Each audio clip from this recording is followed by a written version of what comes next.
So, here it is. Total War Pharaoh. The next major historical Total War game. Now I'm gonna be upfront here. If you want to buy this game, wait for a sale.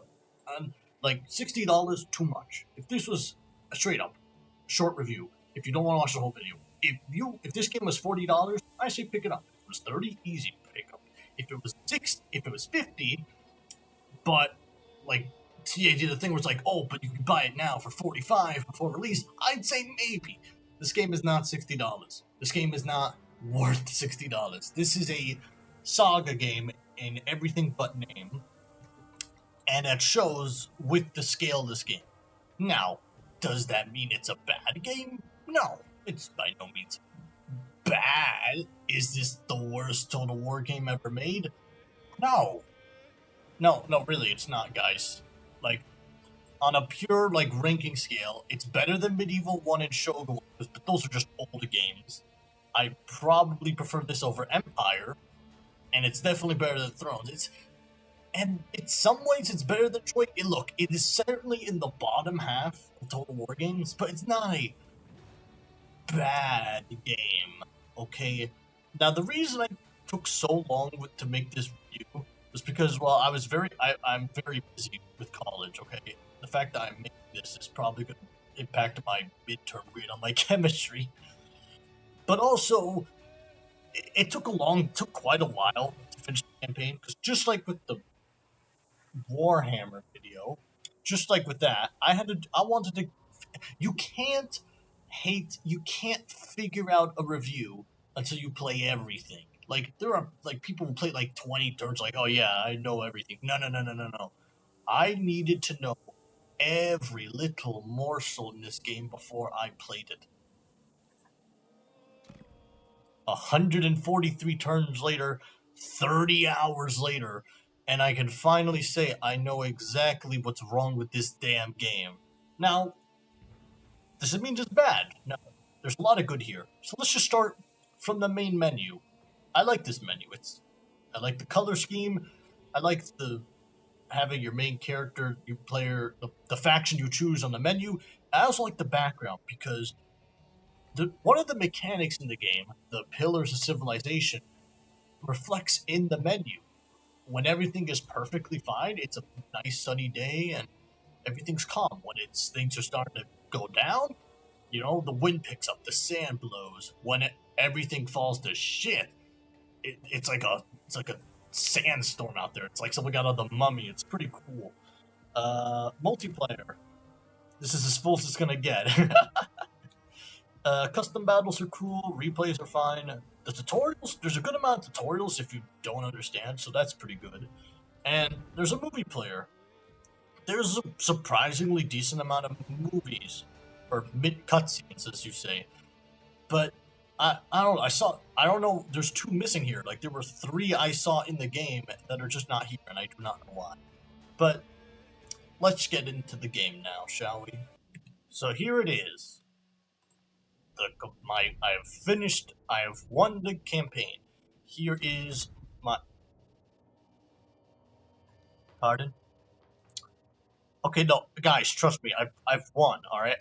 I've won the campaign. I've survived the sea people. The major thing, they are gone, okay? And I got the major victory cutscene, so I don't know why it says I don't. What's wrong? You know what? Hang on, you know what? Wait. Fuck. My name will be legend. Okay, never mind. I won. Okay, I have won. I got a major victory. Okay, I have 2/3 of Egypt. I've been Pharaoh. Okay, I have won. And I've spent 30 hours, and we're gonna go step by step through every single thing this game has. What's good, what's bad, and what's fucking garbage. So, the good. Almost everything on the campaign side of things, excellent. Yeah, I'm serious. Everything on the campaign side of things is really good. And I'm going to go one by one so you understand everything. So, let's start with the graphics. They're nice. It's very nice. the barren desert. It's very barren. It feels death, and like if you stay out there too long, people die. But also little pockets of oasis filled with life, with trees and animals, and the Nile itself is the only part of Egypt that is filled with life throughout. And there's animals, little scattered like hippos and birds and crocodiles. It's pretty cool, and they make little sounds. It's really nice. I like the nice. That's a nice touch. So graphically, I mean, even in the battles as well, it's all stunning. Like CA Sophia knows how to make a game look great. On a technical level, I encountered very few bugs and only one crash that was kind of my fault. So this game is they've made this game more stable than Warhammer 3. So that right there should be we should give a round of applause right there.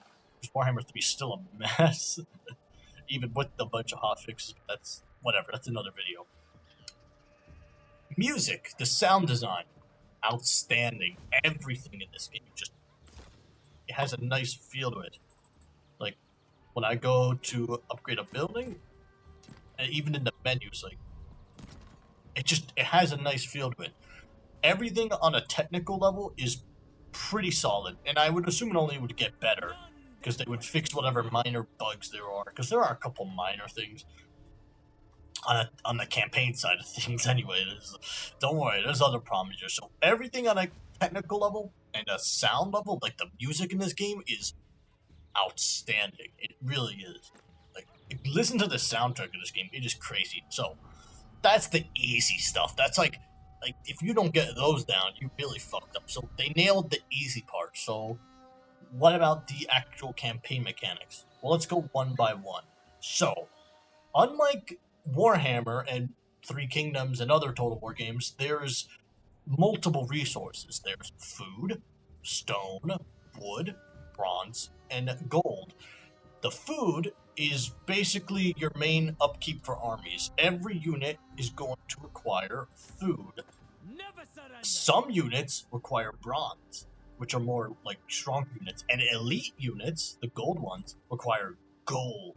Now, gold is probably the hardest resource to come by, so you can't have those. You're probably going to start with very weak units in the early game. But when you're planning to build your empire, you have to decide what to attack first. Do you go for the food-based building so you can have more lower-tier units, or perhaps go for the stone building, which allows you to build up your buildings and your settlements more? You also need wood as well, but wood settlements are not that big of a deal because a lot of settlements on the Nile have this building, the Lumber Depot and Reserve, which give you wood. Wood is not that big of a deal in this campaign, I felt. Bronze is very important because that gives you the second tier units. And bronze, you need to find the bronze settlements. And luckily, for Tarsa at least, there were a good amount in the desert. There's one there, one there, one there. There was a good amount, and they were spread out pretty evenly. Gold is the rarest. In my entire empire, I have like 2, maybe 3. In my entire empire, I only have 3, and I just got this one like 2 turns ago. 3 gold settlements. Gold is incredibly rare, and it is very powerful. That is an incredible resource in diplomacy, but we'll get there. So the resource system, essentially, you need food, bronze, and gold for armies. You could use gold mainly for trading. Stone and wood are for building up buildings, and sometimes you need gold as well. Yeah, gold is very valuable. And honestly, I really like it. Now, I know Troy had it as well, and I never played Troy, so I don't know. But it's also, people have said that it's also really good there. So honestly, yeah, this system is great. Now let's go one by one through all of these. The victory objectives. I like this. Essentially, you could choose your own path to get victory. You don't have to it's not like Warhammer, it's like conquer 30 settlements and destroy that faction. No. You could choose your path. Maybe you can conquer all of Egypt. Maybe you can go into foreign conquest. Maybe you can become Pharaoh or God King. Survive the Sea People invasion, God favored. Maybe you find landmark buildings in settlements and build them. Maybe you collect the cult centers and just control the cult centers. Yeah, and there's also missions that can give you victory points. So there's a lot. Choose your own path. I like that. And there are some I haven't even discovered. Like there's still like more, probably. So I like that. Technologies, royal decrees. It's shit. No, like actually, this tech tree is terrible. This is one of the worst tech trees I've ever seen. It starts off okay with like happiness, influence, XP per turn, but then there's no flow to it. It's like it just goes all over the place. Like here's wood, here's a god dedication slot, here's bronze, here's influence, here's gold, here's construction time. You know, there's only two parts of the tech tree that I think kind of work. There's this part here, which is all focused on diplomacy. Well, except there. I see, like, I say this all is focused on diplomacy, and then you have food here. Why is food there? It doesn't make any sense. But yeah, all these, you know, focus on diplomacy. And if you get the diplomacy, you get unique things for them, okay? And these 5 techs here, they all focus on, oh no, these 4, they focus on upkeep. And when I realized that, I realized everything else is useless, and I should just go straight for upkeep, because upkeep is the most important thing. Like, happiness from temples +1, all the way down here, that's useless.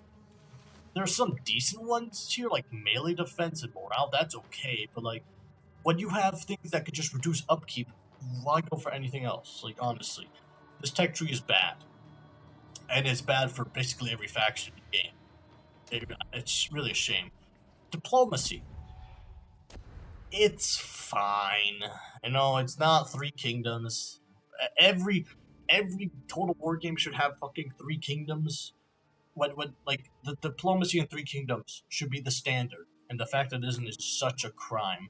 But what we have here is fine, I guess.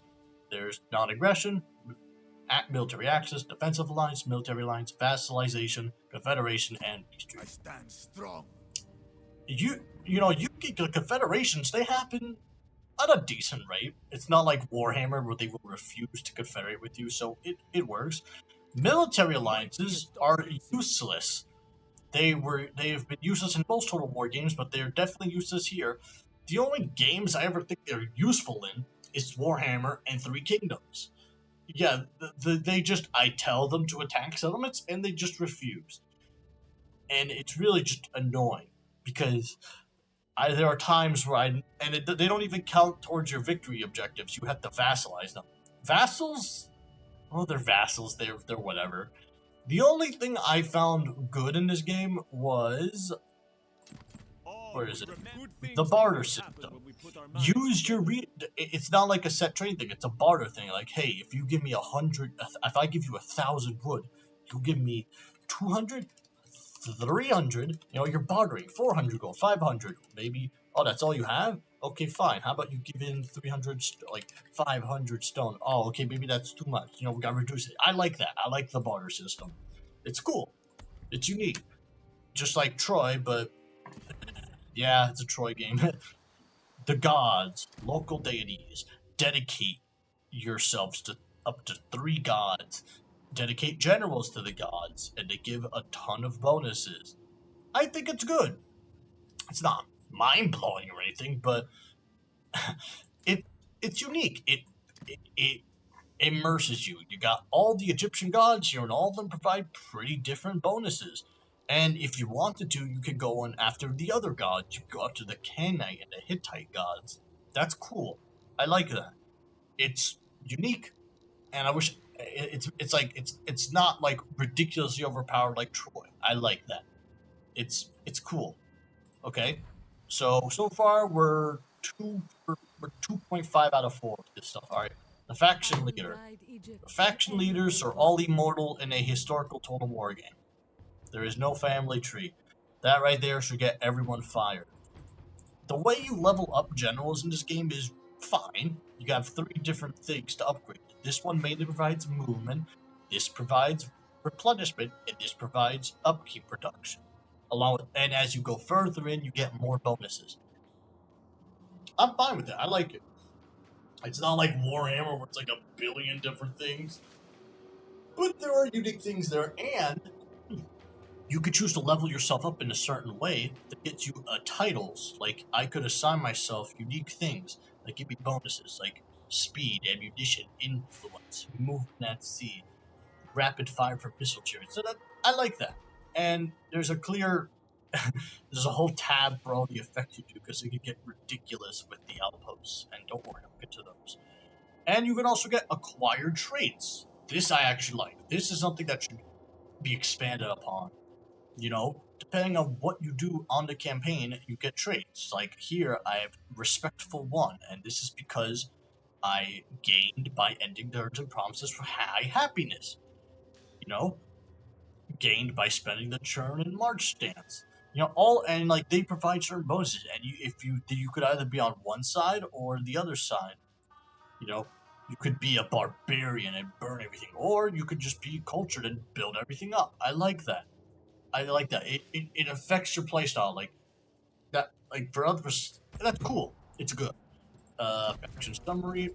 This is just it tells you everything faction is good at and what their weaknesses are. For Tarset, the strategist, her benefits are she has the strongest chariots. She can instantly construct things. She could flip plots, and she is very powerful. Suggested position for treasure. How about Pharaoh? She also has, and it tells you, like her weaknesses. She has low damage overall, and her production buildings lower happiness.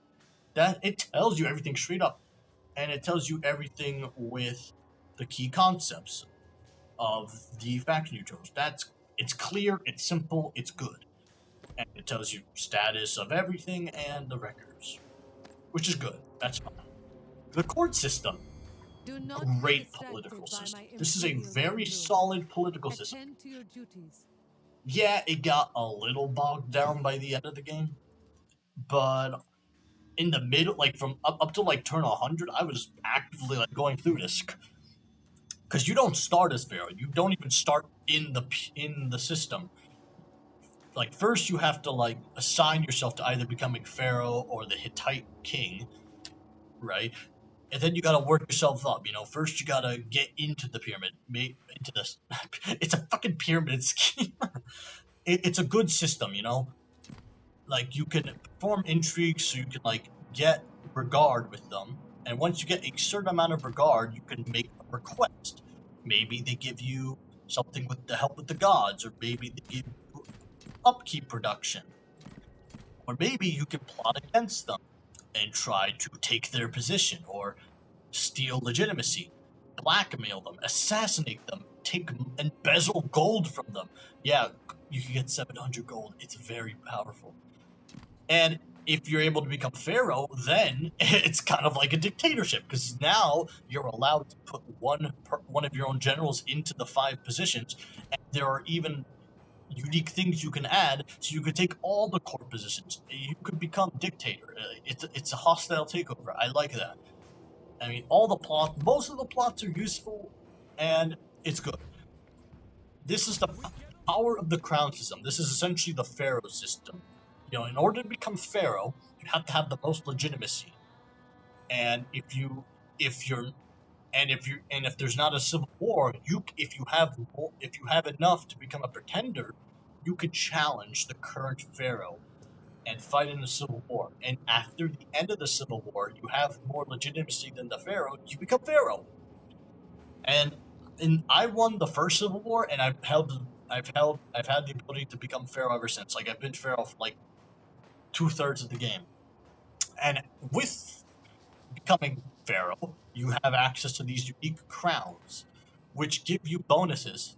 But they could be like peaceful bonuses that can help you with faction-wide relationships, legitimacy, or war bonuses, which help you with something like the Sea People invasion or armies on your doorstep. And each one is pretty unique. I like it. I think it's a fine system.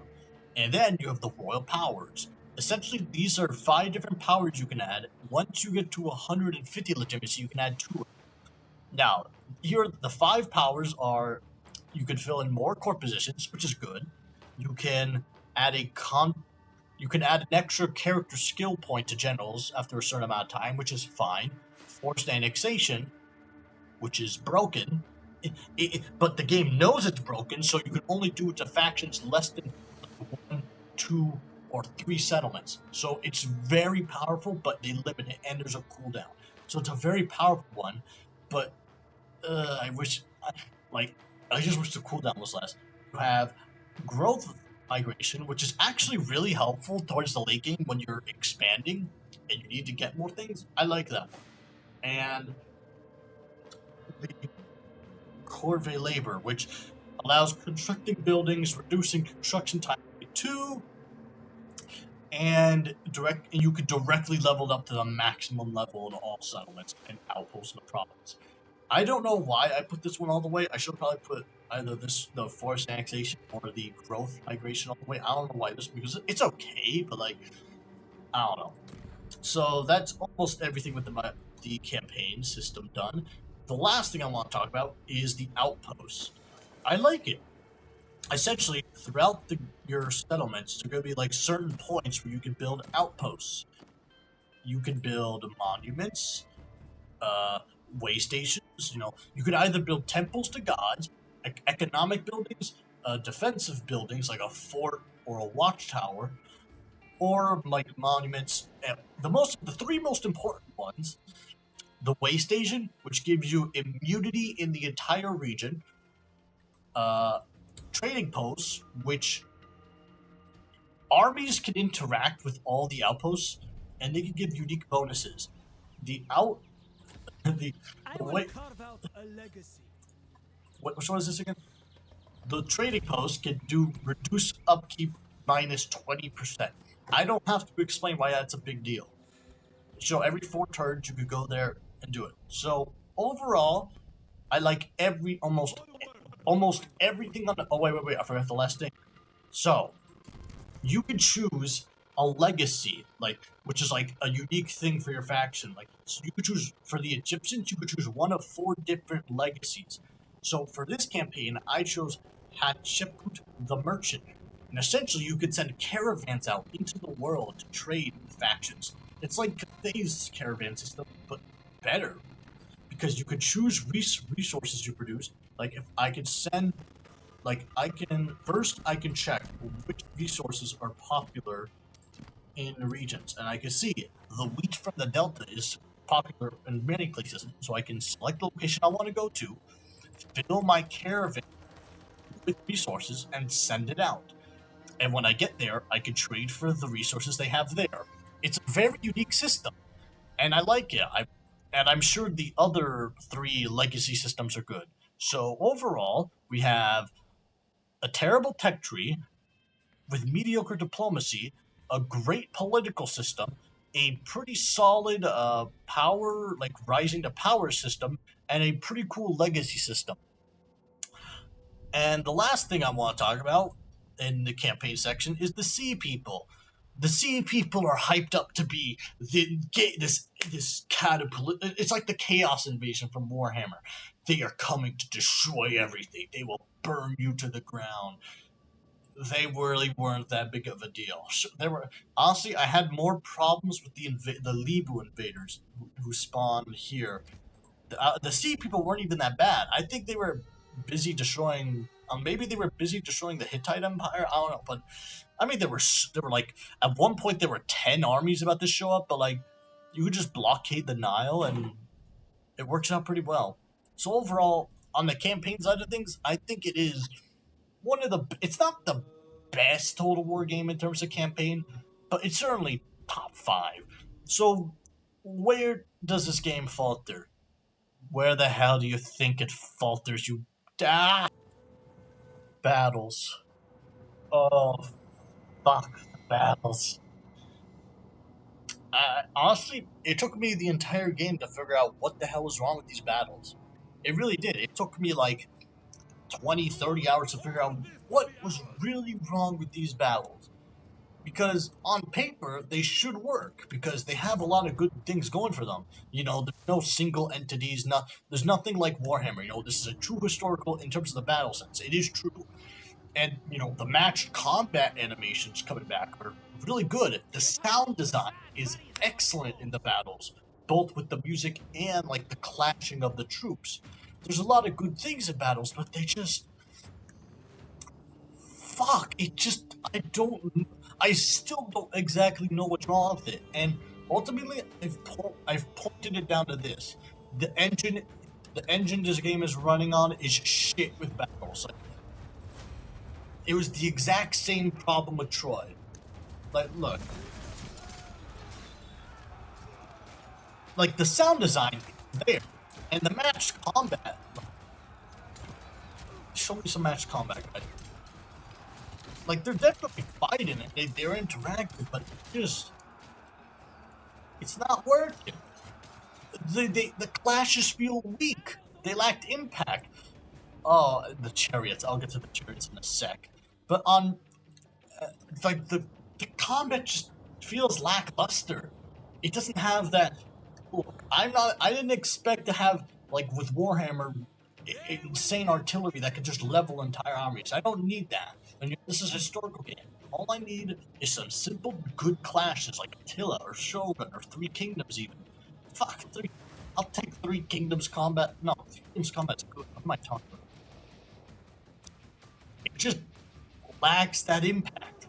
It lacks that feeling of these men are fighting they're just swinging. It's not like Warhammer where they're swinging their weapons at each other, because they're not. There's combat. There's matched combat. There's a good amount of matched combat animations. It just feels weak, and I can't go beyond that then to explain it. The combat feels weak. I don't know if that's because of the engine and the system. Oh yeah, let's talk about the biggest problem with the chariots then. All right, the chariots are very powerful, and I was hoping, choosing Tarset, that these chariots would just run over infantry. And they do sometimes in, like, field battles. The field battles are the best battles in this game, and they're still, like, just average. That's really disappointing to me, because there's good stuff on paper. These battles should be good, but they're not. And I think that just comes back to the engine not doing it well. But the chariots, oh my god.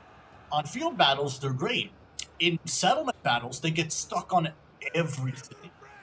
They get stuck on everything. They get stuck on the fence. They get stuck on the houses. They get stuck on themselves, even in regular battles on the field. The chariots are very powerful, but they're just janky as all hell.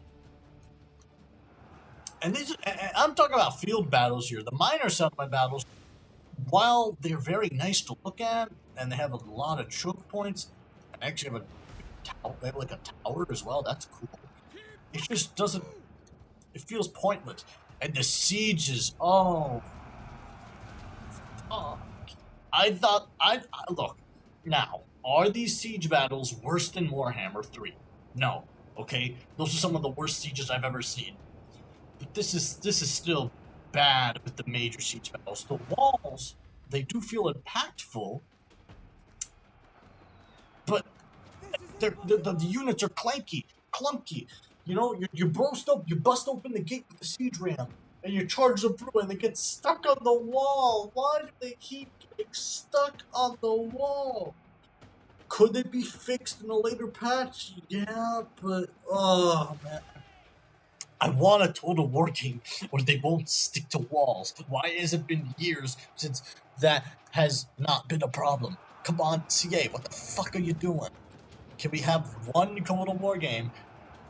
Like, what, Three Kingdoms? Was that the last game where it didn't stick to walls? I know they stuck to walls in Troy, and they sure as hell do in Warhammer. Like, you can't, you guys forgot how to make units go pathfinding? Like, what's wrong with the pathfinding here, guys? Killing an enemy general is hard with their, like, it's really hard. I honestly don't know what, because the armor. Yeah, the armor, they have, the generals usually have a lot of armor, and the armor degradation system, like the armor slowly falls apart, is kind of cool, but it happens way too fast. It should be slower. Also, the unit cards. The unit cards. I like that you could change it from 3D, which looks like shit, to 2D, which looks much cooler. Like, really, who likes this? Why do we do like this? This looks like that just looks cool. I'm getting ahead of myself here. Overall battles, they aren't great. Are they the worst battles in Total War history? Oh my god, they actually might be. Because even Thrones had great sieges.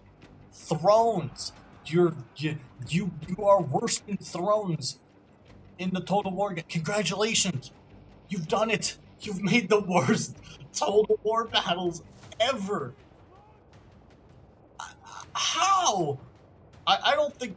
And look, I'll get. Can they get better? I'm sure they can. And they're like the. Honestly, this all goes back to the engine. The engine cannot do this. This is the Warscape 3 engine. This was made for gunpowder. They are taking code from fucking Warhammer 2 and Troy. Those games. Warhammer 2 is 6 years old by now. You gotta. They have to revamp the engine. If the Total War somehow survives the next 2-3 years and they're able to make another one, the next game needs an engine. Javelins are pretty strong when you're thrown to the back. Archers' range are way too short. The melee units are fine, but they just feel weak and are not so impactful. I do the victory point system's back here, but it actually works way better in Warhammer here than Warhammer 3. It's better than Warhammer 3. I don't want the more I talk about battles, the angrier I'm just gonna get. Just not good. I mean, you know it's a bad thing when I'm auto-resolving 30 battles. Like, almost all of my battles in the late game are just auto-resolved. Complete auto-resolve. And, yeah, I think that's about it. Killing a general is somewhat impactful. It's more impactful than Warhammer and Three Kingdoms. But it's still not like Attila or Shogun, which should be the standard. If your general falls in battle, I run for the fucking hills. Like, it's just not good. Battles are just not good. They are below average, and they take what could have been a great game and completely ruin it. And that's the saddest part. Now, the last thing I want to talk about is the future of Pharaoh, because it's not looking bright. The reviews on Steam are bad. It has a 60. If we go Total War Pharaoh here, right, on Steam, you would think, okay, maybe this game has a low player count. All people said they didn't want to play it, but maybe it'll probably maybe it'll be like Troy, where even with the low player count, it'll have like a 70, 75%. No, it has a 60. It is mixed on Steam. It has a 60%. That's bad. And look how little reviews there are. Let's compare this with Thrones of Britannia, which many people say is the worst Total War game. There it is. This game still had 10,000 reviews. Now, granted, this is 5 years old, but if we look at the day one reviews, there were still almost 3,000 reviews, and even then, it still has a higher. It has 69% positive. Nice. It's almost positive. So think about it. This is the worst reviewed Total War game. It's the worst one, not counting DLCs, which I mean, like Shadow of a Change. Okay, and it's the most expensive one at $91 for Dynasty Edition. Faction packs 1, 2, 3, and a campaign DLC. Now, I could go into logistics of why this is scummy, but I won't go there. Okay. So what's the player count? Bad. It peaked at 5,424. That is the peak. It is already going downhill. Now, I want to stress this. I like this game. I don't know why I like it, but I do like the game. It's not like a bad game. I would happily play this over Thrones without question, okay? And I do not blame CA Sofia, which is CA's B team in Bulgaria, that made this. I do not blame them. Okay, they wanted to make a great game, and you could tell that, like, in terms of how the game looks and how it, like, and all the designs, the music, the campaign mechanics, they're there. They did half the battle. They've nailed many things, but they've gotten the most important part of the game wrong. And I don't blame them because the engine is a fucking nightmare. They are taking old code. At that point, they should have just gone back and taken Attila's battle code. I would have preferred that because at the very least, Attila had great battles. Uh, and now with hyenas dead, with $100 million burned, Pharaoh selling how many copies does it say? It says 39,000. We could say let's highball it and say it was 45,000. 45,000 people bought this. That's bad. I don't have to explain why that's the lowest selling Total War game ever. So we have a situation where the game is selling bad. No one's bought it. People are angry. And, let's go. Let's go by, Steam counts. If we go to Steam counts, what are we gonna get for Total War games? Let's see. The top one, Warhammer 3, which is 18,000, which it should be higher, but they've taken so many missteps. Followed by Three Kingdoms, holding at 8,414. Rome 2, Medieval 2, Warhammer, Empire. Okay, Pharaoh's not here, but if we go by what we see here, 2,800, Medieval 2 would have more people. Warhammer 2 has more people. Empire, Shogun, and Attila are only like 600 people behind. And this game is 12. Shogun 2 is 12 years old. Empire is 15 years old. And it nearly has more people than Pharaoh.